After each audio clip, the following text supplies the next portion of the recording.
Indian with phrase. Mummy इसमें से दूध कौन सा ये है? बंदा अलग हट के बनाता है खुद।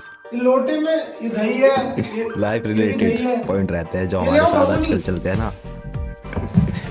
ये गेट बिल्कुल किसने सेम खुला छोड़ सेम। दिया मम्मी?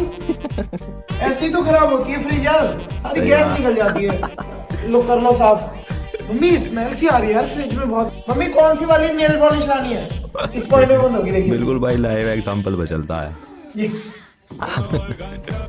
जो हमने करा हुआ है ना, बिल्कुल वही। भूख लगी है।